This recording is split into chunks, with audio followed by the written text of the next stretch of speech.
Hi guys, welcome to bubbly explains. तो पिछले episode में हमने देखा था कि कैसे दीमत को पता चल जाता है। फिर उसके बाद ना सीन शिफ्ट हो जाता है कि सारे लोग बैठे होते हैं और आतिश और मरजान ना एक दूसरे का हाथ पकड़कर सबके सामने हो जाते हैं। तो और वो एक दूसरे की तरफ देखने लगते हैं। तो जो नरमीन होती है ना, वो बहुत ज़्यादा खुश हो जाती है। वो बोलती है कि मैं बता नहीं सकती कि मैं कितनी हैप्पी और इमोशनल हूँ, और मुझे पहले ही पता था कि ये तुम दोनों के बीच में चल ही रहा है, और मैं बहुत ज़्यादा हैप्पी हूँ तुम दोनों को एक साथ देखकर। बहुत ज़्यादा खुश हूँ मैं तुम दोनों के लिए। और इतना देखकर ना असली और उसकी माँ के तो बुरे हालात हो जाते हैं। वो ऐसे फुल शॉक में खड़े होते हैं। तो असली ना अपने मन में सोचती है, तो इसका मतलब मरजान ने भी कन्फेस कर दिया कि ये दोनों एक दूसरे से प्यार करते हैं। फिर ना असली की माँ ऐसे बोलती है कि इसका क्या मतलब है, ये तुम दोनों ऐसे आकर हमारे सामने कैसे खड़े हो गए। तो ना मरजान जल्दी से उनकी तरफ देखने लगती है, और आतिश भी ना उनकी तरफ देखने लगता है, पर कुछ भी नहीं बोलता, सिर्फ उनकी तरफ देखती रहता है। फिर वो बोलती है कि आतिश, मुझे एक्सप्लेनेशन चाहिए तुमसे। तो इतना देख कर ही ना तो नरमीन बहुत ज़्यादा ऐसे गुस्से में आ जाती है, और पीछे हायदर भी बहुत ज़्यादा गुस्से में होता है। फिर ना आतिश कहता है कि कोई बात नहीं, हम इस बारे में बाद में बात करेंगे, ओके। तो इतना सुनते ही ना असली का तो ऐसे मुंह उड़ा का उड़ा रह जाता है। और जो नरमीन होती है ना, वो फ़ायदा उठा लेती है, बोलती है कि ओ, अब इसमें क्या एक्सप्लेन करना रह गया। भगवान के लिए तुम लोगों को समझना चाहिए कि ये जो बच्चे हैं ना, वो एक दूसरे से प्यार करते हैं। तो मरजान ना उनको चुप करवाती है कि माँ प्लीज़ इनफ, चुप हो जाइए। तो वो बोलती है कि बेटा मैं तो सच बोल रही हूँ ना, ऐसा क्या है। वैसे भी छोड़ो, इन लोगों का मुँह ही बता रहा है कि ये दोनों बिल्कुल भी खुश नहीं है, और इनसे ना तुम्हारी खुशी बिल्कुल भी डाइजेस्ट नहीं हो रही है। इनके मुँह पर ही लिखा है ये तो। और रही बात, हम लोगों को ना इनको भी तो समझना चाहिए, और इन लोगों को अभी यूज़ टू हो जाना चाहिए इन बातों से कि तुम लोग बहुत ज़्यादा खुश हो एक दूसरे के साथ। तो असली ना ज़ोर से बोलती है कि ये कंप्लीट नॉनसेंस है, मैं ऐसा कभी भी नहीं होने दूंगी। और आतिश, ये सब तुम कैसे कर सकते हो। तो मरजान कुछ नहीं बोलती, और ना कमाल भी वहाँ पर देखने लगता है। तो हैदर बोलता है कि मेरा कंसेंट भी इसमें नहीं है, और मैं भी इस चीज़ के लिए बिल्कुल भी परमिशन नहीं दूंगा। असली की माँ ना फिर गुस्से में बोलती है कि तुम होते कौन हो इस चीज़ को अलाउ करने वाले। मैं हूँ जो इस चीज़ को बिल्कुल भी अलाउ नहीं करूँगी। एक चोर, एक मर्डर की बेटी हमारी बहू कभी भी नहीं बन सकती। और इतना सुनते ही ना आतिश को बहुत ज़्यादा गुस्सा आ जाता है, और बोलती है कि जब तक मैं जिंदा हूँ, मरजान कभी भी तुम्हारी बहू के रूप में मैं स्वीकार नहीं करूँगी। तो नरमीन ना फिर उसकी साइड ले लेती है। वो बोलती है कि जैसा कि मैं देख रही हूँ, मुझे तो लगता नहीं है कि उन लोगों को तुम्हारी एडवाइस चाहिए। उन्होंने ऑलरेडी अपना डिसीज़न बना लिया है, और तुम्हें कुछ भी बोलने की ज़रूरत नहीं है। वो बोलती है कि मैं इनका डिसीज़न एक्सेप्ट नहीं करती हूँ। तो आतिश ने उनको रोक लेता है और बोलता है कि इनफ, चुप हो जाइए। और इतना बोलते ही ना असली का और उसकी माँ का बिल्कुल मुंह उठ जाता है, और कमाल ना वैसे शॉकली वहाँ पर खड़ा होता है, उसको तो ऑलरेडी पता होता है। फिर वो बोलता है कि मैं और मरजान बच्चे नहीं हैं, और हमें किसी की भी परमिशन की ज़रूरत नहीं है। हमें पता है हम क्या कर रहे हैं, और हमें आपकी परमिशन की ज़रूरत नहीं है। इतना सुनते ही ना उन दोनों का तो मुंह उठ जाता है, और नरमीन ना फुली ऐसे पूरी खुश होती है कि वाह क्या बात है। फिर बोलता है कि इसका मतलब ये नहीं है कि अगर आप अप्रूव नहीं करोगे, तो जिस औरत से और जिस लड़की से मैं प्यार करता हूँ, मैं उसको छोड़ दूँगा। ये कभी भी नहीं होगा। और वो ना मरजान की तरफ देखने लगता है, और मरजान भी उसकी तरफ देखने लगती है। और फिर ना असली का मुंह देखना गाइस। फिर ना असली वहाँ पर खड़ी खड़ी रोने लग जाती है। तो मरजान कहती है कि हम जस्ट अपनी हैप्पीनेस तुम लोगों के साथ शेयर करना चाहते थे। अगर आप लोग इस चीज़ के लिए खुश नहीं हो, तो हम आपको आगे से कुछ भी नहीं बताएंगे। इतना सुनते ही ना हायदर और असली और उसकी माँ का ना ऐसे हवाइयाँ उड़ जाती है कि इसके मुंह में भी ज़ुबान आ गई क्या। वो बोलती है कि अगर आप लोग मुझे अलाउ नहीं करोगे, तो इसका मतलब ये नहीं है कि जिस आदमी से मैं प्यार करती हूँ, मैं उसको प्यार नहीं करूँगी। मैं इसके साथ हमेशा रहूँगी, और इसका साथ मैं कभी भी नहीं छोड़ूंगी। मैं हमेशा इसके साथ खड़ी रहूँगी। और इतना सुनते ही ना असली और उसकी माँ की हवाइयाँ उड़ जाती हैं। और ना जो कमाल है, ये हमारे जैसा है, ये स्माइल करने लगता है वहाँ पे खड़ा होके। फिर उसके बाद ना हायदर और नरमीन वहाँ से चले जाते हैं। और आतिश ना बोलता है कि हम लोग अब बात करेंगे स्टडी रूम में थोड़ी देर बाद मिलो मुझे। और फिर ना वो फिर से मरजान का ऐसे हाथ पकड़ लेता है, और उसको लेकर ना वहाँ से चला जाता है। और वहीं पर हम नेक्स्ट साइड में देखते हैं कि हायदर और नरमीन ना बाहर आ जाते हैं। तो हायदर ना नरमीन को कहता है कि ये कभी नहीं हो सकता, और ये मैं कभी भी अलाउ नहीं करूँगा कि मरजान उस आदमी के साथ रहे। नरमीन, ये मैं कभी भी नहीं अलाउ करूँगा। तो वो बोलते कि मुझे ये नहीं समझ आ रहा कि तुम गुस्सा किस बात का कर रहे हो, ये तो हमारे लिए बेनिफिट है ना।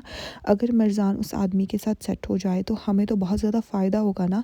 हमारी सारी मुश्किलें ख़त्म हो जाएंगी, और ये हमारे लिए कितना अच्छा है। वो बोलते हैं कि तुम कैसे सोच सकती हो ये सब, पागल हो क्या? वो बोलती है कि नहीं मैं पागल नहीं हूँ, मैं सही सोच रही हूँ। वो बोलता है कि नहीं, वो हमारी ज़िंदगियों में आया है हमें बर्बाद करने के लिए और ये भी उसका प्लान ही है। यार मैं नरमीन को ना अच्छा सोच रही थी कि लाइक वो उसके लिए खुश है, बट ये सिर्फ इसलिए खुश है कि इसको पैसा मिल जाएगा। I really feel very bad for Marjan guys.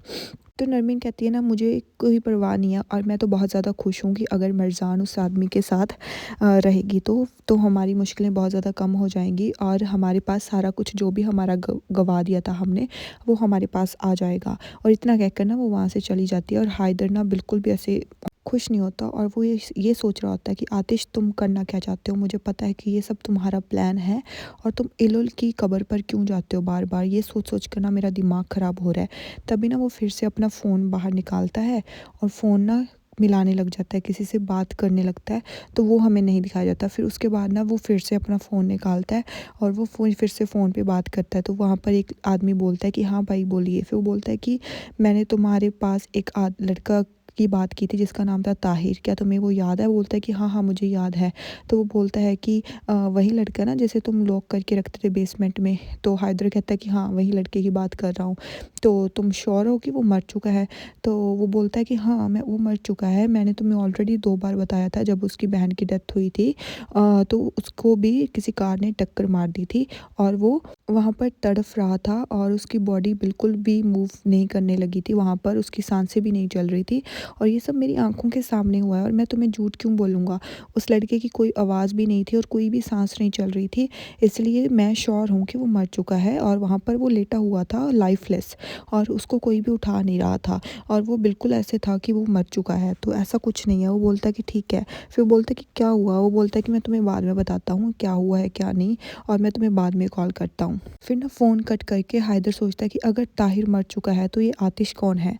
ये आतिश हमारी ज़िंदगियों में क्यों आया है और ये क्यों इलुल की कब्र पर बार बार जा रहा है? क्या हो क्या रहा है, मुझे कुछ समझ नहीं आ रहा। फिर ना हमें दिखाया जाता है कि मरजाना रूम में आ जाती है और पीछे ही रूम में आ जाता है आतिश। तो मरजाना थोड़ी अपसेट होती है तो आतिश ना पीछे से आकर उसको हक कर लेता है और ना उसको हक करके रखता है। तो मरजान भी बहुत ज़्यादा ऐसे खुश हो जाती है और ना फिर मरजान की आंखों में से ना आंसू निकलने लग जाते हैं। तो वो फिर से ना मरजान आतिश की तरफ फेस करती है। वो बोलती है कि अब मुझे थोड़ी सी ना चैन आई है कि हमने ना सबको बता दिया, जो सबसे डिफ़िकल्ट पार्ट था वो हमने कर दिखाया। क्यों? हमारी फैमिली आई नो एक्सेप्ट नहीं कर रही है हमें, बट आई नो कभी ना कभी वो हमें एक्सेप्ट कर लेगी। फिर ना आतिश कहता है कि अच्छा ये बात हुआ था क्या? मैंने तो कुछ भी नोटिस नहीं किया, मुझे तो कोई फ़र्क नहीं पड़ता कि हमारे बारे में कौन क्या सोचता है। तो ना मरजान फिर उसका ना हाथ लगाती है उसके फेस पर, वो बोलती है कि ना तुम बहुत ज़्यादा स्वीट हो। तो आतिश ना इतना सुन के और बोलता है कि हाँ तुम मुझे स्वीट बोल रही हो, मैं स्वीट हूँ? तो वो मरजान बोलती है कि हाँ मैं तुम्हें स्वीट कह रही हूँ। तो वो बोलता है कि तुम मुझे स्वीट बोल रही हो, तुम तो पहले मुझे कहती थी ना कि मैं तुम्हें बुली करता हूँ और मैं बहुत ज़्यादा गुस्से वाला हूँ। वो बोलती है कि हाँ तुम थे और ये चीज़ एक्सेप्ट कर लो। तो इतना सुनते ही ना आदि स्माइल करने लगता है। फिर ना वो बोलती है कि काफ़ी टाइम पहले ना मुझे ऐसे लगता था तुम बहुत ज़्यादा अनोइंग हो, पर अब ना सडनली तुम मेरी आंखों को ना बहुत अच्छे लगने लगे हो और मैं कभी भी तुमसे दूर नहीं जाना चाहती, मैं हमेशा तुम्हारे पास ही रहना चाहती हूँ और मैं कभी भी नहीं चाहती कि तुम भी मेरे से कभी भी दूर जाओ। तो फिर ना आतिश उसका जल्दी से हाथ पकड़ लेता है और उसको ना अपनी तरफ खींच लेता है और उसको बोलता है कि लोग वैसे ही नहीं कहते कि प्यार अंधा होता है और ये बात सच है कि प्यार सच में अंधा होता है। पहले तुम मुझे गुस्से वाला मानती थी, अब मैं तुम्हें स्वीट लगने लगा हूँ, इसका मतलब सच में प्यार अंधा होता है। फिर ना मरजान आतिश से पूछते हैं कि मैं भी तुम्हें गुस्सा दिलवाती थी क्या? वो बोलता है कि ओहो बहुत ज़्यादा गुस्सा, जब भी मैं तुम्हें देखता था मुझे बहुत गुस्सा आता था। वो बोलती कि सच में ऐसी बात है? वो बोलता है कि नहीं, तुम मेरा दिमाग छोड़ती नहीं थी और मैं हमेशा तुम्हारे बारे में ही सोचता रहता था, जो चीज़ ना मुझे बहुत इरिटेट करती थी कि मैं तुम्हारे बारे में ही क्यों सोचता रहता हूँ 24 घंटे। फिर ना वो मरजान का हाथ पकड़ने की कोशिश करता है पर मरजान ना पहले ही उसका हाथ पकड़ लेती है और बोलती है कि क्या तुम हमेशा मेरे बारे में ऐसे ही सोचते रहते थे? तो आतिश बोलता है कि हाँ मैं तुम्हारे बारे में हमेशा ऐसे सोचता रहता था और तुम मेरा कभी भी दिमाग छोड़ती नहीं थी, हमेशा मेरे दिमाग के अंदर ही रहती थी और मुझे ऐसे लगता था कि मैं तुम्हारे सामने हार जाऊँगा। मैंने बहुत कोशिश की कि मैं तुम्हारे सामने ना हारूँ और ये चीज़ें मैं कभी भी ना भूलूँ, पर मैं ये चीज़ें हार गया और मैं तुम्हारे साथ प्यार में पड़ गया। वो भी फर्स्ट साइट में, बहुत टाइम पहले, बहुत ज़्यादा टाइम पहले। और इतना सुनते ही ना मरजान बहुत ज़्यादा हैप्पी हो जाती है और उससे वो पूछती है कि रियली, क्या तुम सच कह रही हो? वो बोलता है कि हाँ सच कह रहा हूँ। और तुम इतनी सरप्राइज्ड क्यों हो, और तुम इतना रो क्यों रही हो, क्या हुआ? वो बोलती है कि नहीं मैं रो नहीं रही हूँ, मैं बहुत ज़्यादा हैप्पी हूँ और मैं बहुत ज़्यादा डरी भी हुई हूँ। तो मुझे ऐसे लगता है कि हम कहीं दूर ना हो जाएं एक दूसरे से, इसलिए ना मुझे बहुत ज़्यादा डर लग रहा है और इसलिए मुझे रोना आ रहा है। तो आतिश ना उसकी तरफ देखता ही रहता है और बोलता है कि नहीं, तुम्हें डरने की ज़रूरत नहीं है और रोना भी मत कभी भी। और ना इतना कहते ही ना आतिश मरजान को हग कर लेता है और यहीं पर ये एपिसोड एंड हो जाता है।